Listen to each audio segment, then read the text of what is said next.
Hi everybody, it's Nikki here and welcome back to my YouTube channel. Now, today's video is going to be a big one. Today's video has been requested by multiple subscribers, either through comments or DMs across all of my social media platforms, of how did my family react to transition. Now, I'm going to be honest with you, this is probably going to be one of the most emotionally driven videos that I have done. And I have covered a lot of this in previous videos, right there. So a lot of this is going to be like routine. This video I can do without a script. I wrote no script for this. I kind of thought about it a little bit. And honestly, this has been something that I've dealt with for 28 years of my life, even now to this point, where I'm 4 years into HRT, transition. Like, I definitely do not look like a guy anymore, but this is going to be something that I deal with on the daily because of just how important this topic is. Now, without further ado, I'm going to get into this. I'm going to be talking about three main points to this. One, I'm going to talk about how my family reacted to me pre-transition, then during the initial transition phase between like starting to make changes versus like now, and then what it's going to be moving forward, because this is an ever-evolving thing with my family, and it's something that I would like to see through to the end. So I may do an update on this video in a couple of years or a couple months, who knows, but this is an ever-evolving thing. Now, without further ado, please like and subscribe, put those comments in the comment section, and let's get into this. Okay, now moving into pre-transition. I could probably make this video an hour long just from all of the conversations that I've had about this and kind of the reflection on life, but I'm gonna try to keep it short.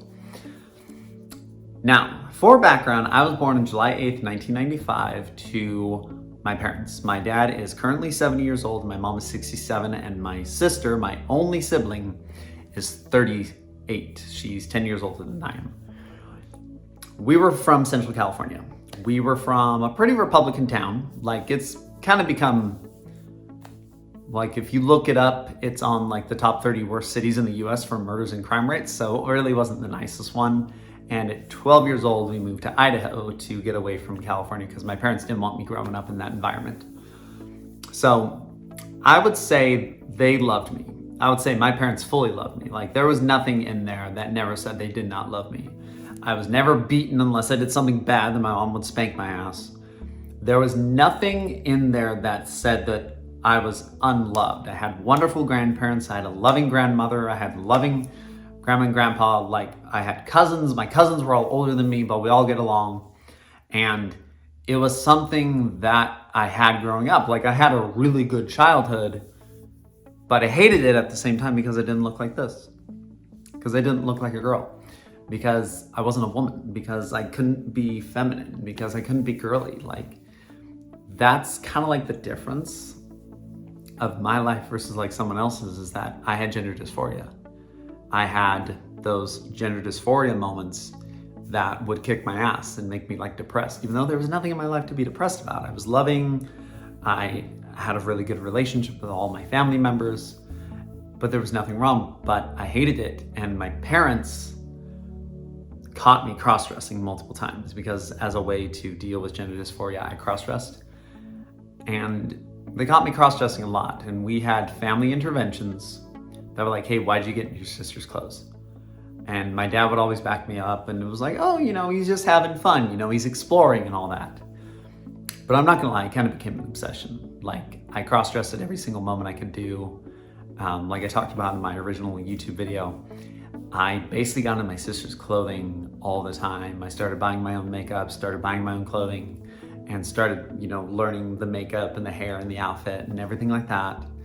And I started really doing feminine things once I got my own job, but I still wasn't at the egg crack. And when I got my own job, like, my mom one day was in my closet and asked me, hey, why do you have all this girl shit in your closet? I'm like, cause, you know, it's fun. She's like, okay.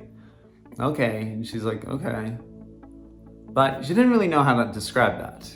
She knew I was different. She knew I was different from a really early age because she actually has recently talked to me about all this, saying that when I was 5 years old, we were at Target and I ran over to the little girl section and I wanted to wear this like pink dress.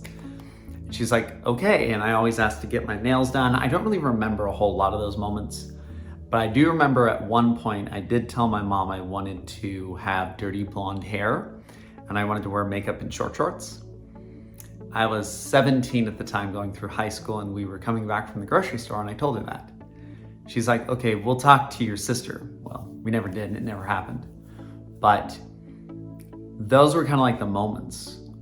They caught me cross-dressing a lot, and I always had this like fear in me because of reading like a lot of transgender stories, reading about Miles Shepherd, reading about the whole litany of crimes against the LGBT community, that I was like, are my parents capable of this? I don't know. Are they gonna disown me? Like, what's going to happen? And I hid it because I was afraid. I hid it, I lived at home. It was something that, it was hard. Like, it was just hard. Like, every day I would wake up, I would want to be a girl, but I never mustered the courage to tell my parents I wanted to be a girl. I never told them. They were just like, oh, well, like, why are you mad? I'm like, I'm just, mad about work, mad about this, even though I wanted to look like this. And pre-transition, it was kind of like that all the time. I had nothing wrong in my life, but I wanted to be a girl, and my parents didn't really put two and two together, even though there were a lot of signs to begin with. Now this part, I'm actually going to split into two parts. Now, with the transition phase, I started transitioning on March 18th of 2020. I have a photo right here. And I started HRT on March 31st of 2020. So March is like a big month for me. Now, for the first year and a half, it was slow going. I had grown out my hair. I was working on just feminizing my body through a lot of the methods that I talked about in that video right there. And there was this slow movement going on. Like HRT, especially when you take the pills, is very slow. It's not like a sudden fast thing. It's not like you take these pills and magically you turn into a woman. They take a long time. They take a very long time. I'm almost 3 years into this and I still see changes every day. It basically was a second puberty. And these puberty changes happened on top of my laser hair removal, on top of hair appointments, on top of my Botox and lip filler. And my mom was like, why the hell are you spending money on Botox? You have no wrinkles, you're young. I'm like, well, it's just like a feminizing thing. They didn't understand it. They didn't understand why I was suddenly just doing all these things out of nowhere. They didn't understand that I was on this life-changing path, basically. And they more or less did don't ask, don't tell. That's kind of how they viewed it. They turtled up and didn't ask me anything. I wouldn't tell them anything, they wouldn't learn anything. But finally, the changes were starting to kick in to the point where they were like, maybe our son isn't just a gay boy anymore, maybe he's something more. And finally what happened was I had development here that was significant, that my mom asked me one day at work, why do you have boobs? And I told her everything. I basically told her everything. And it was a very interesting conversation. We went to breakfast the next day because I had the next day off. And I told her everything, that I was taking pills. I had seen a doctor about this. They had performed multiple blood work samples. I was a year and a half into this by this point. And they understood it. My mom, like after I laid out everything, she's like, okay, like, I get it, but why do you want to be a girl? I'm like, well, ever since I was young, I've wanted to be a girl. And then that's when a lot of the stories that she told me would come up about how when I was younger, I wanted to wear girls' clothes, how I wanted to get my nails done, how I wanted to like have long hair for a long time, and how I ruined my sister's makeup all the time. And my mom put two and two together, but my dad had no idea. My dad was worried about really two things. One was, what would his friends think? Like, oh, your son's a fucking faggot. Like, oh my God, he's just a stupid little gay boy that's fucking crazy or something like that. My dad loves me. I know that for a fact. My dad loves me. Like everything that he does in actions is love. This is mostly like a fear of what's going to happen to me. Am I going to become Miles Shepherd? That's what they wanted. And coincidentally enough, my guy name was Miles. So for them, that was kind of how it was. And finally that happened. That's just how life was. I was a closeted transsexual, basically. That was starting to poke through the egg. And then finally, 2023 happened. Now 2023 happened. Like 2023 has been probably the greatest year of my life for a couple of reasons. One is I finally decided to take life into my own hands, basically, and I started doing my Spicy Link, my Instagram, and YouTubing. That gave me just that little extra cash that I needed in order to move out. So I moved out 3 months into 2023. And my parents always said, okay, you can be a chick when you move out. You can be a girl when you move out. You can go get these work done when you move out. And guess what I started doing when I moved out? Yeah, I'm not a closeted transsexual anymore at all. None at all. Like today I went to my former college for like a screening of the short film that I starred in, literally wearing this in heels. And I go to work all the time in makeup now. I go to the gym in sports bras and short shorts. Like, moving out has allowed me to just be free from them. Like, I go visit them all the time. In fact, later today after this video, I'm gonna go over there and we're gonna watch Christmas movies. But we're gonna get into that in the next segment. And I moved out. And then I started on the path to getting my chest done. Because I cannot wait for this. I want my boob job. I am super excited for it. There was a whole year of working on this because I started calling around in April of 2023 to get all of the boobs scheduled, and it's been a process. It's been a massive process, and I'm like, well, I moved out, so who cares? I'm gonna do this stuff now. And then my parents found out because I told them. Like, it had gotten to the point where I was like, hey, I'm gonna schedule this. And finally, I told my mom after when I was going to therapy. She's like, why are you going to therapy all of a sudden? I'm like, well, it's therapy to approve me for my breast augmentation. She's like, what? She's like, my son is getting a boob job? I'm like, yeah. She's like, what? And she basically freaked out on me and was like, you're breaking my heart. You're not doing anything right, blah, blah, blah, blah, blah. And she's like, I'm going to disown you. And I cried. I cried at that point. And so for about 3 days, I didn't talk to my parents. And I had been interacting with them all the time. My dad was at a race in Central California at the time. So he was out. When he came back, he was like, hey, why aren't you talking to mom? I'm like, well, ask mom. And mom told her, your son's planning a boob job. And I went over to dinner with them, and it finally came out. I finally told them. My dad was like, what the fuck? Like, why are you doing this to us? Like, we're 7 years old. I want to retire with my son, not some fucking tranny thing. And I'm like, okay. And I took it. It was hard. It was really fucking hard. But they, at that point, realized that this was not a phase. That this was not something that was mental instability, because a therapist cleared me for this. Like, a therapist, she asked me some pretty intense questions and I answered all of them. Like, she's like, my dad finally asked me, do you want to be a fucking girl? I'm like, yes, I finally do. And finally it took literally telling my parents about my boob job to be like, yeah, I do want to be a girl. So the thing that took me 28 years to fucking say to my parents finally happened on the day that they learned that I was getting a boob job. Later that night, I went home, got a text from my dad the next day saying, hey, sorry I yelled at you. Just, this is a lot to take in. We love you. We know you're squared away, and we wish you the best. And you can still come over and we'll still be a family. Because my dad asked me, well, what do you think was going to happen when we learned what was going to happen? Like, what do you think was going to happen? And I told them that we would still be a family. That we would still be a loving family. I would just be a chick. I would still come over, I would still interact, because my personality is the same. Like, I'm not some weirdo. I'm not crazy by any stretch of the imagination. I pay all my bills. I have a beautiful apartment. My parents have come over here to eat multiple times.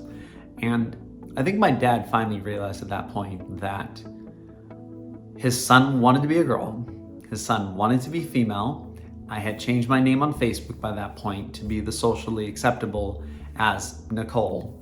And I think my parents finally realized at that point that this is not a phase, and yes, I do want to be a girl. Now, what's it like ever since they've learned I'm getting a boob job?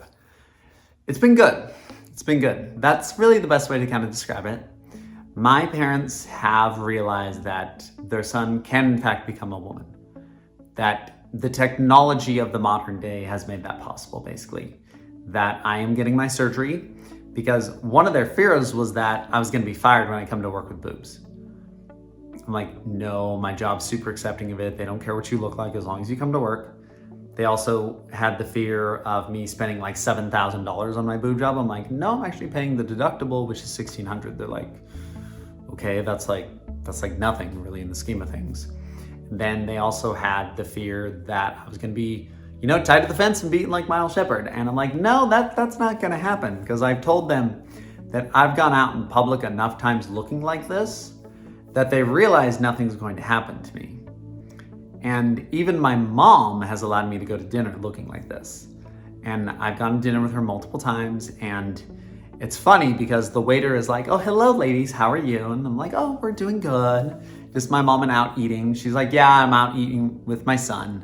And I was like, whatever. Like, they're never gonna call me she, they're never gonna call me Nicole. And you know what? That's okay. If that is their way of accepting it, I'm fine with that. I have no issue with that. They realize I'm squared away. They realize that I have a plan in place for all of this stuff. They realize that I am doing the voice training, because the voice training is very hard and you have to maintain a feminine pitch at all times, even though you're training basically a new muscle in your body. They realize that I do, in fact, actually do have breasts, and I am getting a boob job. They've realized all of this stuff slowly, but it's something that they had to take their time with. It's baby steps with them at this stage. It's just baby steps. It's slow baby steps where they just slowly learn to accept me. And you know what? That's okay. My sister did call me and kind of reflect on what they are thinking about right now, that they view this as the death of their son. And I'm like, no, this is not the death of their son. This is basically the rebirth of their son.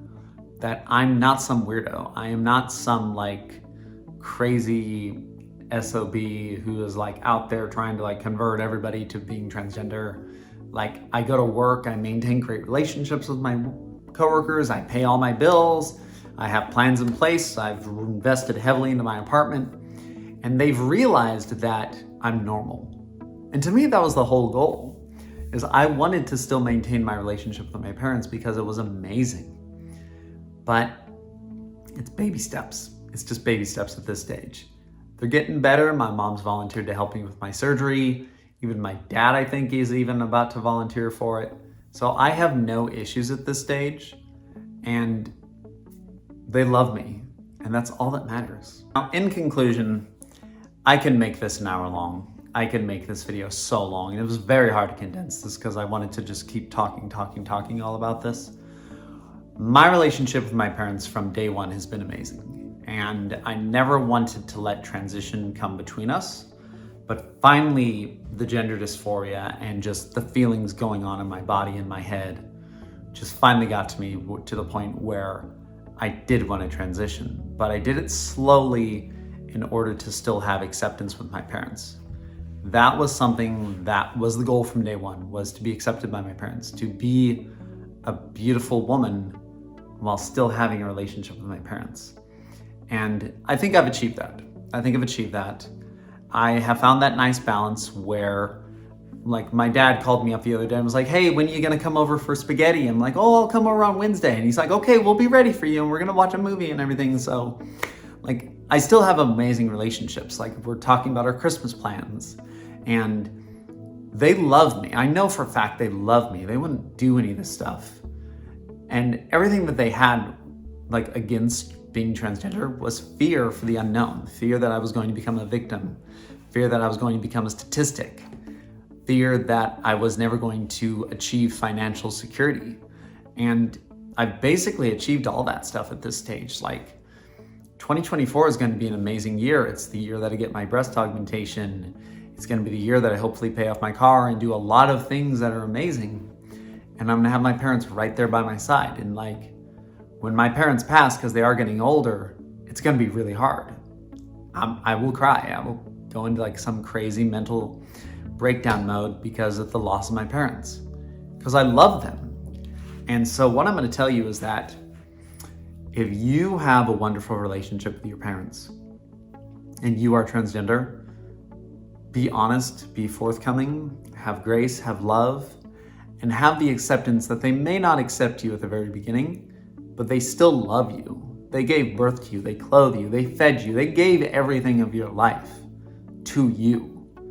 And only thing we can do now is still love them and accept them even with their faults. Okay, that just got emotional. So I'm gonna end this video on that point. Please like and subscribe, put your comments in the comments section, and hit that bell button for more. This has been Nikki Chanel. Have a wonderful day, and I love you all.